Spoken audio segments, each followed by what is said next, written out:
there are a few different general forms for exponential models that we can work with. We're going to concentrate on this one here, k times a to the power of rx plus c. A couple of key features of an exponential model in this form. The horizontal asymptote will occur at y equals c.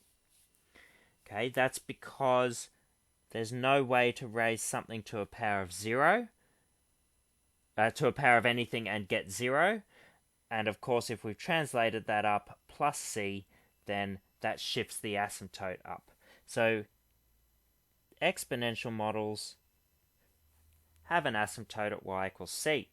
The y-intercept will occur in each case at 0, k plus c.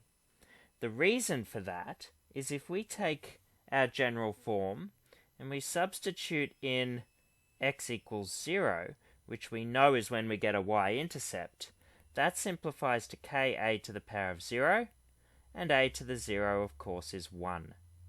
Hence, k plus c. So, let's look at how we determine an equation of an exponential in this form. And we're going to do that by first taking that general form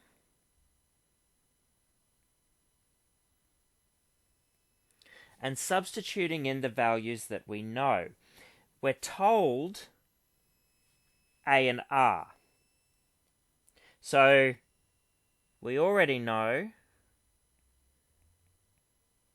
this.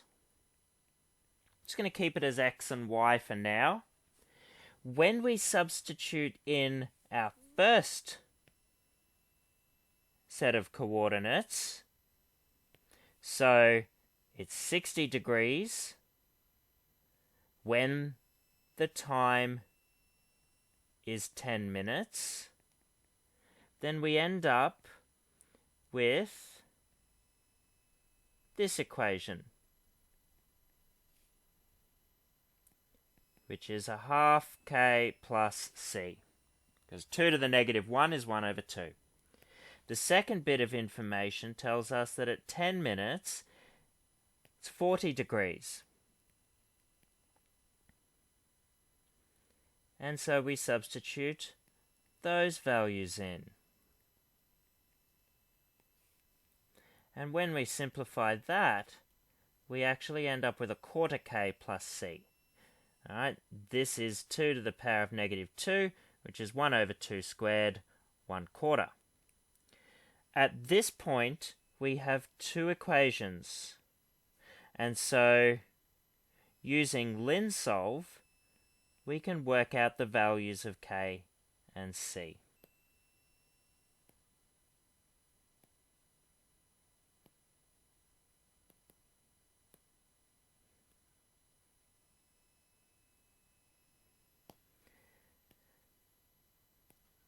Alright, so our first equation that we want to type in is 60 equals a half times k plus c, and then 40 equals a quarter times k plus c. And so we get 80/20.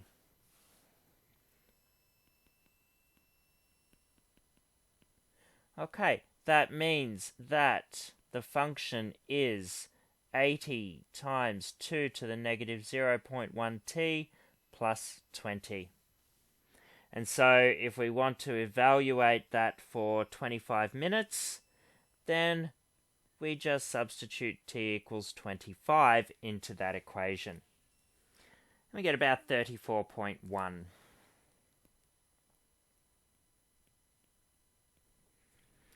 Alright, this is an exponential, so this is actually one of those cases where nsolve is acceptable. So we can go menu, algebra, numerical solve, and we want to solve for part B, 25, now the temperature is 25, equals 80 times 2 to the power of negative 0.1 x, t, whatever you want to use, plus 20 in terms of t, and we get 40.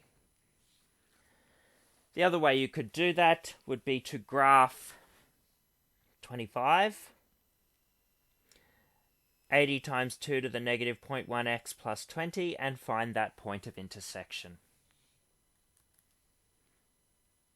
Now, in terms of using your GDC for an exponential regression, you can, but it won't give you this form. Let's have a look at what happens when we do that.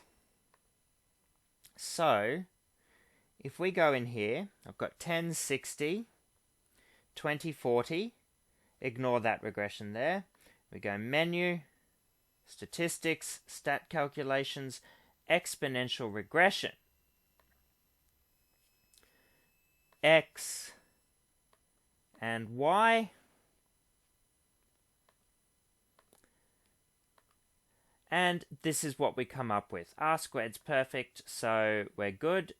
It's negative there because it's a decay, but you'll see that the function is different.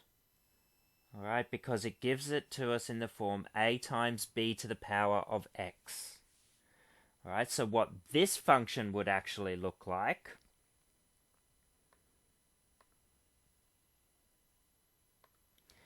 is this. 90 times 0.96026, etc., to the power of x. Desmos would be okay. And enter a table. So we had, after 10 minutes it was 60. After 20 minutes it was 40. And let's do a regression for y on x of the form k times 2 to the power of negative 0.1 times x1 plus c. And it gives us k is 80 and c is 20 with a perfect solution.